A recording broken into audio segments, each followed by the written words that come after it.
Irjen Napoleon ungkit soal istri pertama pada insiden di rumah Verdi Sambo. Namun sebelum kita lanjut, mohon luangkan jari Anda untuk menekan tombol like, komen, dan subscribe, agar kami makin bersemangat berikan kalian berita menarik setiap harinya.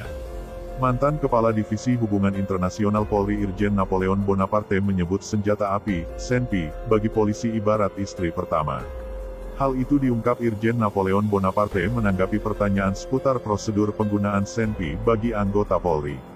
Prosedur tersebut ramai menjadi perbincangan menyusul baku tembak antara Baradae dengan Yosua Huta Barat atau Brigadir J, di rumah dinas Irjen Verdi Sambo. Konon, Baradae menggunakan senpi jenis Glock 17 dalam insiden yang menewaskan Brigadir J itu. Senjata itu, dari masa pendidikan sudah dibilang, adalah istri pertama. Jadi, saya bilang sama istri saya, Anda cuma istri kedua, kata Napoleon di PN Jaksel. Napoleon menjelaskan, senjata api sebagai istri pertama anggota Polri tidak boleh digunakan oleh orang lain. Maksudnya istri pertama tidak boleh dipakai orang lain, tidak boleh, kata Napoleon. Menurut terdakwa kasus dugaan penganiayaan terhadap MKC itu, senpi memiliki merek, nomor, dan nama pemiliknya. Dibawa kemana-mana, ke kamar mandi pun dibawa. Tidak boleh dititipkan, dipakai orang lain. Jadi, kalau itu terjadi, pelanggaran berat, tutur Napoleon. Syaratnya, anggota Polri secara psikologis tak boleh temperamen dan harus mahir menggunakan senjata api yang dipegang. Napoleon juga menyebut pangkat dan jabatan anggota Polri memengaruhi kepemilikan senjata api. Iya dong, pangkat dan jabatan berpengaruh, ujarnya. Menurut Napoleon, penggunaan dan kepemilikan senjata api diatur oleh pemimpin kesatuan masing-masing anggota. Yang saya tahu untuk penggunaan senjata itu semua diatur kebijakannya oleh pimpinan kesatuan dan departemen yang menanganinya. Contohnya kalau di Mabes itu Baintelkam. Silakan ditanyakan kepada Baintelkam, tutur Napoleon. Tentang Glock 17 yang digunakan Baradae, Napoleon memberi komentar diplomatis.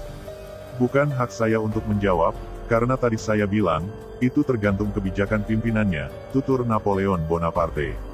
Di sisi lain, mantan Kadif Hubinter Polri Irjen Napoleon Bonaparte kembali mengomentari kasus penembakan yang menewaskan Nofriansyah Yosua Huta Barat alias Brigadir J. Kali ini, Napoleon meminta tim khusus Timsus, bentukan Kapolri Jenderal Listio Sigit Prabowo untuk berani mengungkap kasus yang menghebohkan publik itu. Jenderal kelahiran Batu Raja, Sumatera Selatan itu juga meminta kepada pihak yang terlibat untuk bisa mengakui perbuatannya. Gentle, jangan cemen karena ada korban, ujar Napoleon dikutip dari Antara, Kamis tanggal 21 Juli tahun 2022. Di samping itu, perwira Polri jebolan Akpol 1988 ini meminta publik mendukung setiap langkah yang dilakukan Korps Bayangkara. Terungkap atau tidak terungkapnya masalah ini sangat tergantung pada kepemimpinan Polri, kepemimpinan yang jujur. Tetapi mari tetap kita dukung, kata polisi yang menganiaya MKC di rutan Bareskrim Polri itu. Kapolri Jenderal Listio Sigit Prabowo telah menonaktifkan Kadif Propam Irjen Verdi Sambo, Kapolres Metro Jakarta Selatan Kombes Budi Herdi Susianto, dan Kepala Biro Pengamanan Internal Brigjen Hendra Kurniawan berkaitan dengan kasus kematian Brigadir J. Napoleon menyambut baik langkah yang diambil Kapolri itu. Namun, dia mengingatkan bahwa penonaktifan sifatnya hanya sementara. Begini, nonaktif sementara itu beda dengan diganti, nonaktif sementara masih bisa kembali. Jadi, mari kita pantau terus kasus ini perkembangannya sampai kemana, ujar polisi yang lebih senior dari Kapolri itu.